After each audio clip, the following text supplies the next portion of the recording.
Salut les coureurs des bois. Alors comme promis, aujourd'hui je vous présente une petite vidéo sur la fabrication d'un objet. Donc comme vous savez, depuis l'aube des temps, l'homme fabrique des outils. Que ce soit en pierre, comme ceci. Ici vous avez une pointe de lance, une pointe de saguet et on va dire un percuteur, un marteau percuteur, voilà. Ou alors en os, comme ceci, un harpon, voilà, et une pointe de flèche. Voilà. Pour l'objet qui nous concerne aujourd'hui, il vous faut deux outils principaux, on va dire.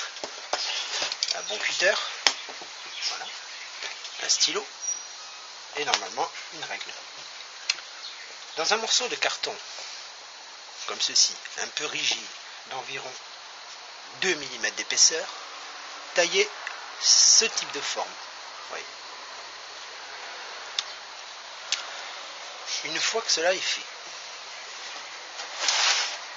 avec des morceaux de litho, fabriquez deux encadrements comme ceci. Sur chaque encadrement, deux côtés doivent pouvoir s'enlever facilement. Posez la forme que vous avez retirée du morceau de carton au fond et coulez du plâtre. Alors moi j'utilise ce type de plâtre. Voilà. Certes, il sèche moins vite qu'un plâtre de modelage, mais il est plus résistant. Vous allez comprendre pourquoi après. De l'eau bien sûr. Voilà. Et un petit récipient. Voilà. Une fois que vous avez fait votre plâtre, vous maintenez bien votre forme dans le carré.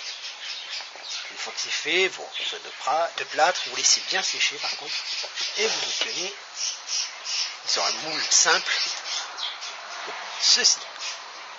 Voilà. Vous voyez la forme. Voilà. C'est un moule simple. Et on pourrait appeler ça un moule à remplissage direct. Voilà. Ensuite, si vous êtes un peu plus habitué à cette technique, vous fabriquez un moule, voilà ici, et un contre-moule ici, que vous assemblez comme ceci, afin de faire l'objet après. Voilà. Alors cet objet, comme vous l'avez remarqué, c'est une pointe de flèche. Alors cette vidéo va être divisée en deux, pour des raisons techniques. Donc la suite, ça va être la préparation du matériel et du métal en lui-même, la chauffe, le coulage et le refroidissage direct. Vous allez comprendre. Donc j'espère que ces premières indications et explications ont été assez simples.